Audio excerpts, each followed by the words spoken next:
Madame, Monsieur, bonsoir, bienvenue au sommaire de ce journal. Élections locales, début ce mercredi de l'opération de révision exceptionnelle des listes électorales à travers toutes les communes du pays. Plus de 2 millions de pèlerins ont entamé aujourd'hui les rites du Hajj. Les groupes de Hajj algériens ont commencé eux aussi tôt le matin à se diriger vers le mont Arafat. Pour faire face au rush des passagers en cette période de fin des vacances et de Eid al-Adha, Air Algérie a renforcé ses capacités de transport. Un reportage dans ce journal. Des plages au goût de paradis à la fin de ce journal, des endroits vierges d'une grande beauté où certains connaisseurs ont choisi de passer leurs vacances.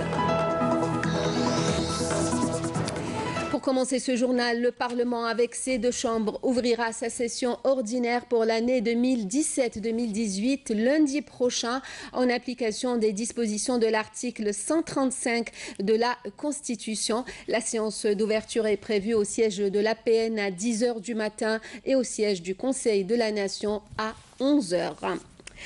Coopération, le ministre des Affaires étrangères Abdelkader Msahel a reçu aujourd'hui son homologue congolais, envoyé spécial du président Denis Sassou Nguesso. La coopération bilatérale et les préparatifs de la commission de haut niveau de l'Union africaine prévue en septembre prochain à Brazzaville pour l'étude. À l'ordre du jour, la situation en Libye. Écoutez à ce propos les déclarations des deux ministres. Je retrouve mon frère, monsieur le ministre, pour évoquer les dossiers de coopération bilatérale, mais aussi parler d'autres sujets d'intérêt commun tels que l'épineux dossier libyen, pour lequel nous avons un mandat. Comme vous le savez, le ministre Messaël a été en Libye parce que pour mieux s'imprégner d'une situation aussi complexe, il n'y a pas mieux qu'aller sur le terrain et c'est ce qu'il a fait. Et l'Algérie, je l'ai dit ici au moins en deux occasions, pèse de tout son poids avec l'avantage de partager la même sociologie que ce pays. Nous allons organiser à Brazzaville le 9 septembre prochain un sommet des chefs d'État, des pays membres du comité de haut niveau, pays voisins de la Libye, mais quelques autres pays aussi, pour accompagner les Libyens, acheminer vers cette réconciliation indispensable. Nous avons évoqué encore une fois la visite d'État qu'a effectuée le président Sassou Nguesso à l'invitation de son Excellence le président de la République, M. Abdelaziz Bouteflika. Comme il a dit, cette grande visite qu'a effectuée le président congolais a été sanctionnée par la signature d'une série d'accords, je crois qu'une quinzaine d'accords, comme il vient de le dire. Mais nous avons fait donc une évaluation, où est-ce que nous en sommes dans la mise en œuvre des engagements que nous avons pris au niveau de nos deux pays et auprès de nos chefs d'État. Donc nous avons une feuille de route, nous sommes satisfaits des étapes qui ont été franchies dans la mise en œuvre de ce qui a été conclu lors de la visite du président Sassou Nguesso à Alger en mars dernier. Il est évident qu'on a eu l'occasion d'échanger des vœux sur l'agenda africain. Le ministre m'a parlé un peu de ce qui se passe dans leur propre région, c'est-à-dire l'Afrique centrale, avec les situations un peu difficiles dans certains pays. Moi-même, j'ai parlé un peu de la situation un peu dans notre région. Et nous avons évoqué, bien entendu, donc, la situation en Libye. Notre devoir en tant qu'Africains, c'est d'être aux côtés des Libyens, de les accompagner. Et c'est cet exercice auquel on essaye de faire ensemble et auquel tient beaucoup le président de la République, le président Abdelaziz Bouteflika, et auquel tient énormément le président Sassou Nguesso. Ils ont eu l'occasion de parler lors de le dernier passage et la visite d'État qu'a effectué le président Sassou Nguesso en Algérie. Solidarité et sur instruction du président de la République, l'aide humanitaire fournie par l'Algérie au Niger est arrivée ce mercredi à Agadez à bord d'aéronefs de l'armée nationale populaire. Cette aide de 32 tonnes est destinée essentiellement et composée essentiellement de denrées alimentaires et de kits scolaires pour les écoliers et les lycéens. La réception du don s'est faite à l'aéroport d'Agadez à 950 km de la capitale Niamey, en présence de l'ambassadeur d'Algérie au Niger, du gouverneur de la région, des autorités locales, civiles et militaires, de députés originaires du Nord et de notables nigériens. Je vous propose d'écouter la déclaration du gouverneur d'Agadez. Nous venons de recevoir sur l'aéroport international Mano Dayak d'Agadez 2 cargos de la République algérienne démocratique et populaire qui ont acheminé 32 tonnes d'aide à l'endroit des Nigériens. Cette aide est une réponse immédiate aux mesures de rapatriement de nos compatriotes qui se trouvaient donc du côté de l'Algérie. Ces compatriotes ont été rapatriés tout à fait normalement et ont été acheminés chacun dans sa région.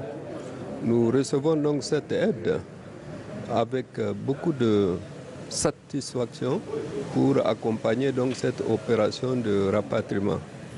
Je voudrais saisir l'occasion, au nom des populations de la région d'Agadez, au nom des plus hautes autorités de notre pays et au nom des bénéficiaires de cette aide, pour remercier les autorités algériennes pour cette aide importante qui est surtout alimentaire, mais aussi des kits scolaires et des équipements et de l'habillement pour les jeunes. Donc c'est une aide qui nous va droit au cœur. Du reste, nous sommes habitués avec la République sœur, la République algérienne démocratique et populaire, d'assister le Niger, de faire des gestes de solidarité et de fraternité envers le Niger, et comme c'est le cas ce matin. Nous sommes très satisfaits. Nous voudrons en retour, Excellence, Monsieur l'ambassadeur, transmettre nos vifs remerciements aux autorités algériennes pour cette aide, pour cet accompagnement, pour cette assistance à l'endroit des populations nigériennes. L'opération de révision exceptionnelle des listes électorales a débuté ce mercredi et s'étalera jusqu'au 13 septembre prochain, et ce en prévision des élections des APC et des API est prévu le 23 novembre prochain. À cet effet, un procès verbal d'ouverture du fichier électoral a été signé au niveau de chacune des communes à travers l'ensemble du territoire national, conformément à la législation en vigueur. Tous les citoyens et citoyennes âgés de 18 ans révolus le 23 novembre prochain et non inscrits sur les listes électorales sont ainsi invités à demander leur inscription sur la liste électorale de leur commune de résidence. Les électrices et les électeurs ayant changé de résidence sont, eux, appelés à se rapprocher de leur nouvelle commune de résidence qui prendra en charge la procédure de radiation d'inscription. Les bureaux chargés des élections au niveau des communes seront ouverts, pour rappel, tous les jours de la semaine de 9h du matin à 16h30, à l'exception du vendredi. Le nouveau PDG de Sonelgaz, Mohamed Alqab, a pris ce mercredi ses nouvelles fonctions installées par le ministre de l'Énergie, Mohamed Alqab, auparavant responsable de la compagnie de l'engineering de l'électricité et du gaz, filiale de Sonelgaz, remplace ainsi Tahar Djouenbi, qui occupait le poste de PDG par intérim de Sonelgaz depuis le 28 mai dernier. Je vous invite à écouter la déclaration du ministre de l'Énergie, suivie par celle du nouveau responsable de Sonelgaz. Au regard de la forte demande en énergie de ces dernières années et des efforts que Sonelgaz devait déployer pour y répondre et pour accompagner le développement socio-économique de notre pays, nous lui reconnaissons son plein engagement dans cette entreprise de construction et de consolidation de notre système électrique. et dans les efforts de réalisation des programmes publics de gazification qui font de l'Algérie, je dis bien qu'il faut de l'Algérie, l'un des pays les mieux desservis en énergie dans le monde.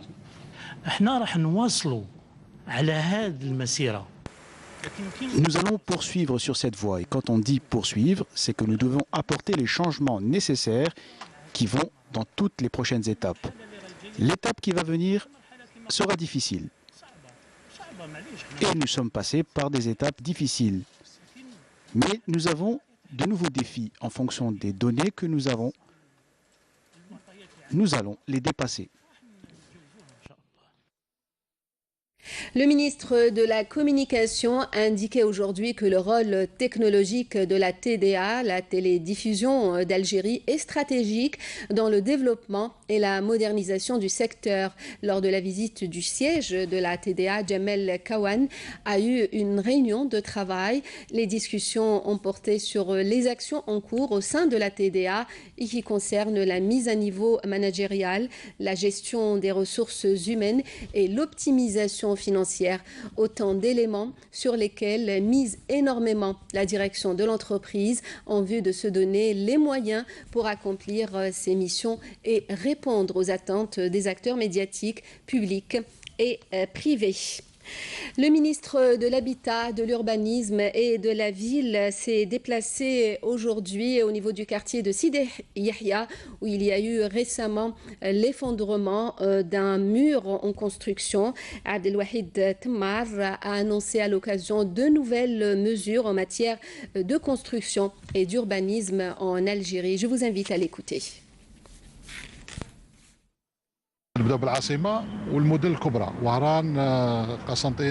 Nous allons commencer par la capitale et les grandes villes, Oran, Constantine et Annaba. Nous allons recenser tous les terrains pour récupérer les terrains qui ont déjà des permis de construire et dont les travaux n'ont pas encore été entamés, notamment les projets qui demandent des travaux de terrassement, car les plateformes ne doivent pas être laissées vides.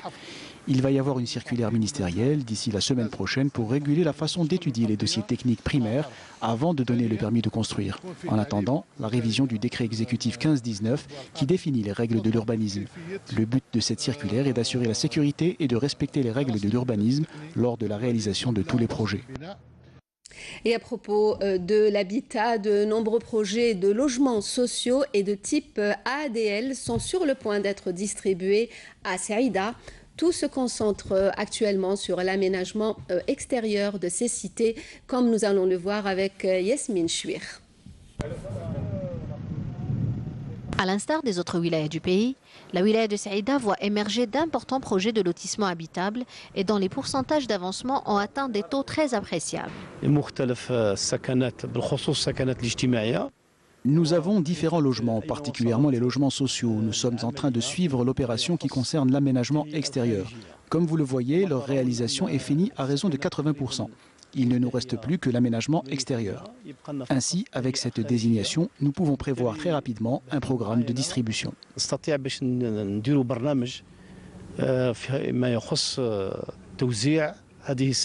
Aux côtés des logements sociaux, les cités inscrites au programme ADL sont en cours de finition elles aussi et n'attendent plus que l'aménagement extérieur. Là où nous nous trouvons aujourd'hui, nous avons déjà 90 logements en cours de réalisation et concernant l'aménagement extérieur, nous avons des entreprises qui nous ont fait des offres de services et que nous sommes en train d'étudier. Dans 15 à 30 jours, on débutera les installations.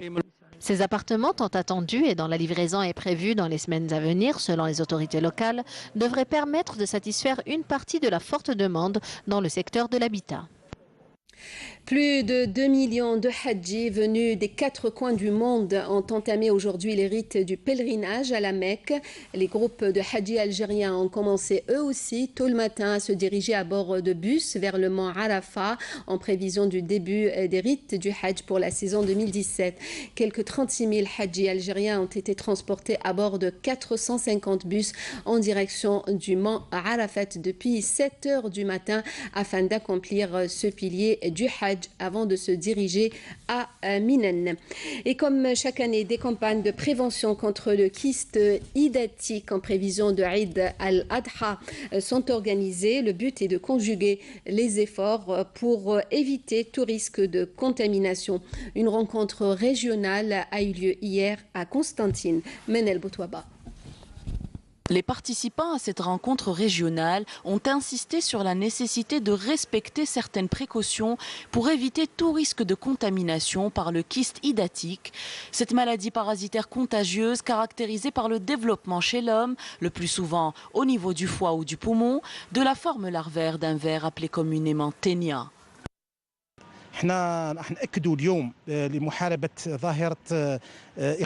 Nous sommes là aujourd'hui pour mettre un terme au phénomène d'acquisition des moutons de sacrifice chez des vendeurs non contrôlés par des médecins vétérinaires. Le but étant d'éviter les maladies qui causent la putréfaction de la viande, comme cela s'est passé l'Aïd passé. Il faut que les citoyens apprennent à accomplir le rituel du sacrifice sous contrôle vétérinaire en se rendant le jour de l'Aïd à l'un des nombreux abattoirs ouverts à cette occasion à travers la wilaya et qui sont à leur entière disposition. Nous avons sensibilisé les gens et donné des directives pour que l'Aïd 2017 soit un Aïd sans kyste. Les participants ont appelé les citoyens à impliquer les vétérinaires, que ce soit lors de l'achat ou de l'immolation du mouton. L'accent a été mis sur la nécessité d'examiner avec précaution le foie et les poumons et autres viscères de la bête sacrifiée à la recherche des kystes ou vésicules sous forme de boules d'eau. Moi, j'ai une méthode simple pour détecter le kyste. Je gonfle le foie. Une fois la peau tendue, on peut voir s'il y a un problème ou pas. Si on trouve des kystes, il faut jeter les abats. On a attendu jusqu'à aujourd'hui pour acheter car on voulait que nos moutons soient contrôlés pour éviter de dépenser 50 000 dinars pour un mouton qu'on devra jeter par la suite. Si les citoyens ont le moindre doute sur la contamination de leurs moutons, ils peuvent appeler les associations pour les orienter ou contacter la direction de l'agriculture ou les vétérinaires activant dans leur commune. Il est recommandé de ne jamais abandonner dans la nature les abats et les autres viscères infectés et d'éviter de les donner aux chiens. Pour rappel, en 2016, 293 bêtes ont été saisies à Constantine pour cause de présence de kyste hydrique, contre 424 pour l'année 2015. La wilaya a enregistré l'année dernière 11 cas de hydatidose humaine. C'est la fin des vacances, c'est aussi la veille de Eid al-Adha. Beaucoup de monde en cette période au niveau des ports et des aéroports du pays. Et pour répondre à la demande, Air Algérie a renforcé ses capacités de transport. 80 vols supplémentaires sont au programme durant cette période estivale. Abdelhalim Yaïch.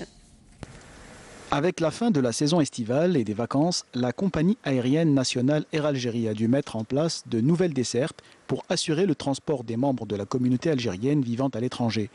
Le renforcement des capacités de transport a nécessité de mettre en place des mesures préventives afin de faire face au rush. Air Algérie a programmé plus de 2 450 000 sièges pour toute la saison été qui commence du 18 juin jusqu'au 17 septembre. Et donc la préparation elle s'est faite par la mise à disposition des capacités et des sièges en faveur de nos passagers. Une mise à disposition de nouveaux sièges qui a nécessité la prise de mesures plusieurs mois à l'avance. Ce qu'il faudrait savoir, c'est qu'au mois de décembre déjà, nous on pense à notre diaspora, transporter notre diaspora.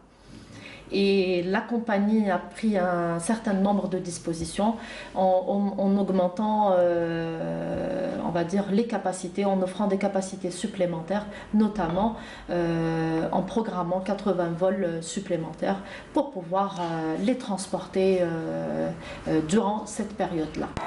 En cette période de fête et de forte affluence, le transport des membres de la communauté par la compagnie Air Algérie devrait se poursuivre sereinement les jours à venir.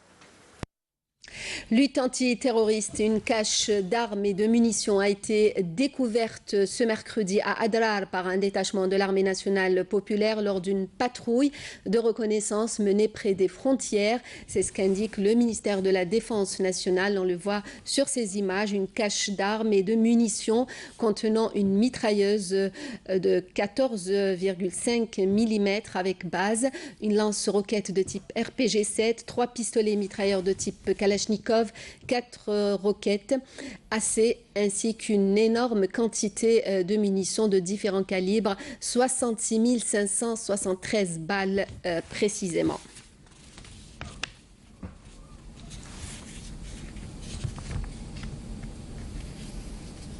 D'autre part, 5 casemates et 3 bombes de confection artisanale ont été découvertes et détruites hier à Béjaïa suite à une opération de fouille et de ratissage menée par un détachement de l'armée nationale populaire.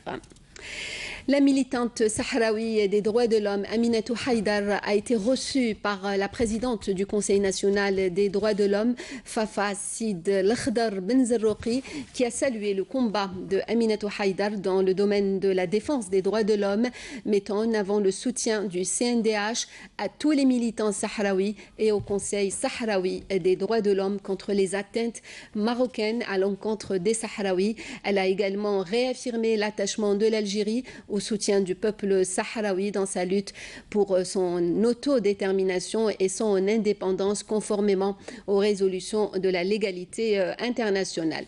Et à propos du Sahara occidental, le gouvernement du Mozambique a officiellement exprimé son indignation face à l'attitude de la délégation marocaine lors de la réunion ministérielle du sommet de partenariat entre l'Union africaine et le Japon, TICAD, qui s'est tenu la semaine dernière à Maputo, où les Marocains ont tenté de perturber les travaux en voulant écarter la race de cette rencontre. Le gouvernement mozambicain a ainsi exprimé son incompréhension et sa répugnance face à ce comportement à l'égard d'un autre membre, une violation inacceptable des principes qui régissent une relation saine entre les États, note le communiqué mozambicain. C'est à présent l'heure de Aden El Maghreb pour Alger et ses environs.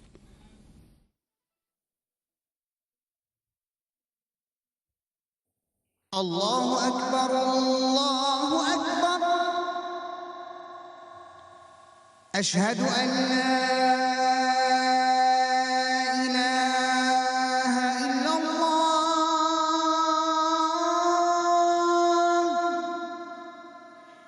أشهد أن لا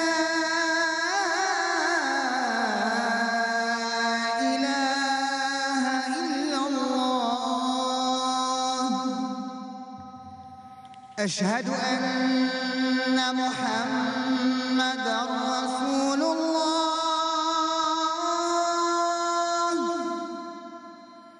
أشهد أن محمدًا رسول الله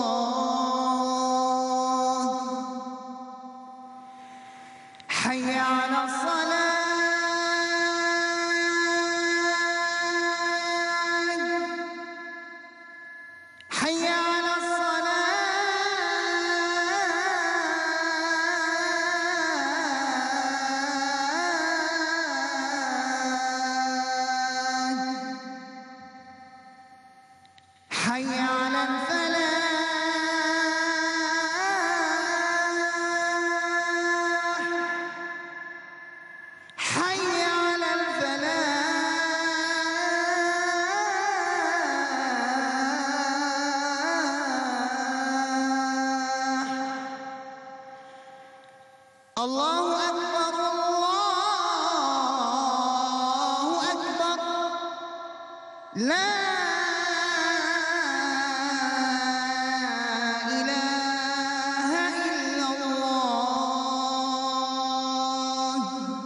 اللهم رب هذه الدعوة التامة والصلاة القائمة آت محمدا الوسيلة والفضيلة وابعثه مقاما محمودا الذي وعدته.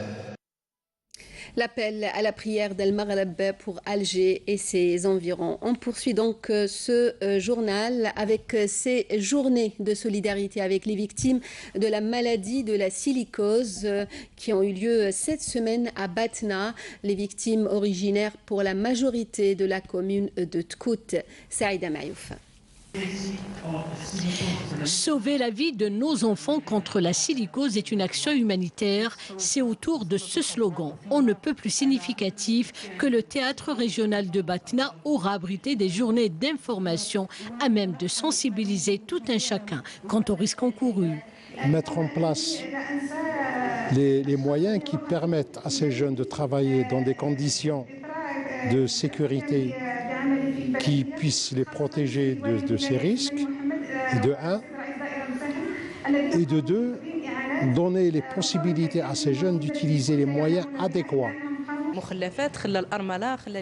Les familles payent un lourd tribut à cette pathologie. Il y a la veuve, l'orphelin et le malade lui-même. C'est une grande souffrance aussi bien psychologique que matérielle. On sollicite une prise en charge des malades et de leur entourage. La silicose, cette maladie pulmonaire incurable, a déjà ravi à la vie 123 artisans parmi les tailleurs de pierre dans la région de Tkout et on dénombre 70 autres personnes atteintes de cette pathologie. Les spécialistes plaident pour une approche préventive. La silicose, c'est l'impact de la poussière de la silice sur l'appareil respiratoire. Malheureusement, l'impact de la silice ne se limite pas aux affections respiratoires, fondamentalement la silicose, mais ça peut provoquer diverses autres pathologies, aussi graves que la silicose et aussi graves les unes que les autres. Il y a un autre risque beaucoup plus grave, le risque de cancer bronchique lié à l'exposition à la silice. C'est des maladies évitables et donc c'est ça l'atout. On peut éviter ces maladies par la prévention. Et proposer en recommandation des projets, même pour les familles. Par exemple, les veuves des victimes, etc. Des projets d'investissement pour l'embauche, justement, par exemple, des veuves, de leurs enfants, et même pour, comme je l'ai dit tout à l'heure, réglementer l'activité, même si les gens vont exercer dans des conditions, de bonnes conditions de travail, insister sur la prévention, parce que finalement, la prévention, c'est un investissement pour la santé des gens qui exercent dans cette activité. Et justement, nous allons insister sur le volet HSE, hygiène, santé, sécurité au travail et protection de l'environnement.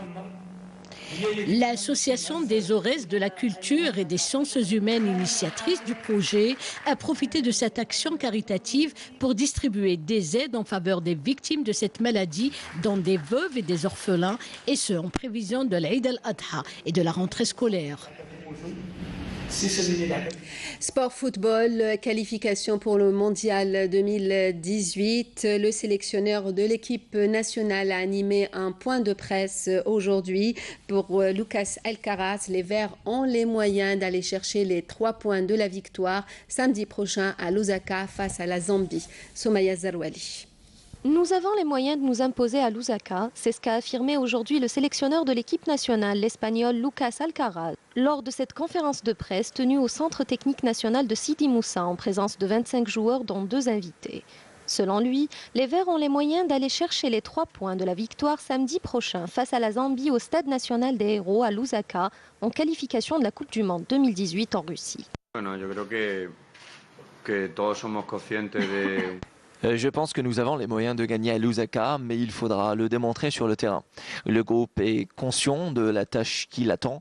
Nous sommes en train de nous préparer avec l'envie d'aller au mondial et tenter de préserver nos chances en gagnant ces 2 matchs décisifs contre la Zambie. Conscients de l'enjeu de la prochaine sortie, les coéquipiers de Karl Medjani sont tous déterminés à remporter la victoire.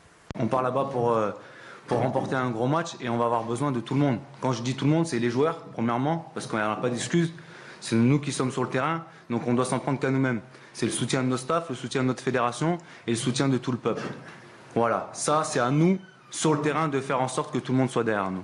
Donc c'est le mot d'ordre qu'on va faire passer à l'équipe et c'est le soutien qu'on vous demande justement pour pouvoir mettre toutes les chances de nos côtés pour pouvoir gagner samedi, Inch'Allah. Comme a dit Karl, aujourd'hui on n'a pas de calcul à faire. On a 2 matchs à faire, faut qu'on gagne les 2 matchs.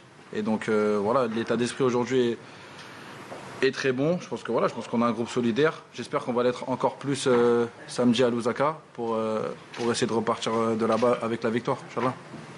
Enfin, jouer en bloc et mettre les individualités au service de l'équipe sera la clé de la réussite pour notre équipe nationale qui n'aura d'autre choix que d'empocher les 3 points à l'aller.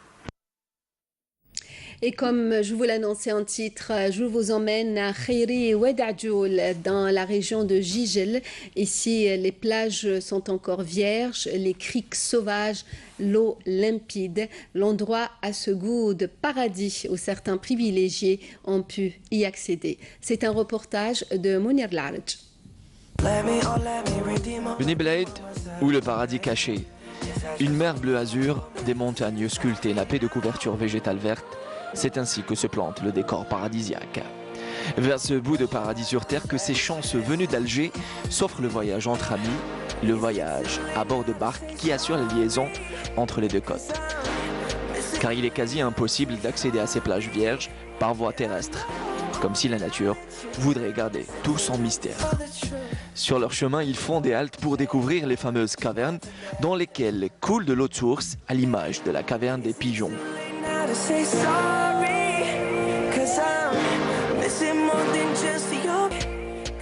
À Sahel, l'une des 7 criques de Beni Bled, lire un livre, passer du bon temps entre amis ou tout simplement se baigner devient un réel plaisir. Ces jeunes venus de Constantine ont préféré passer leurs vacances sur cette belle plage déserte. اوتوماتيكمون ماهيش شواطئ محروسه. حنا نسعاو كما نقولوا بالامكانيات تاع البلديه ونسعاو ان شاء الله باش نديروا كما نقولوا اتصال مباشر مع الشواطئ هذه نفتحوا. هي اسمها عندنا اسمها الجماعه تاع اصحاب لي زودياك عاونونا بزاف وراهم يقدموا خدمات ممتازه للمصطفين. راهم يعاونوا فيهم يقعدوا معهم حتى اخر ساعه.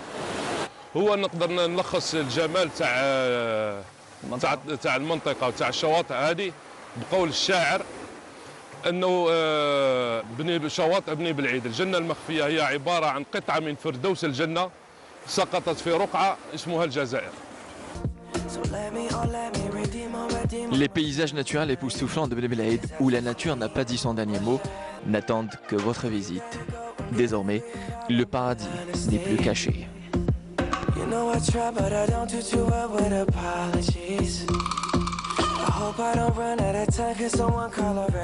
Fin de ce journal, le rappel des principaux titres. Élections locales, début ce mercredi de l'opération de révision exceptionnelle des listes électorales à travers toutes les communes du pays. Plus de 2 millions de pèlerins ont entamé aujourd'hui les rites du Hajj. Les groupes de Hajji algériens ont commencé eux aussi tôt le matin à se diriger vers le mont Arafat. Pour faire face au rush des passagers en cette période de fin des vacances et de Eid al-Adha, Air Algérie a renforcé ses capacités de transport. Et puis ces plages au goût de paradis à la fin de ce journal, des endroits vierges d'une grande beauté où certains connaisseurs ont choisi de passer leurs vacances. Nous étions à Beni Bled à Jijel. Merci de nous avoir suivis. Le prochain journal est à 20h, l'édition en arabe. Pour les éditions du week-end, retrouvez Fri El Assari et Fla Braz. Merci pour votre fidélité. Passez une très bonne soirée.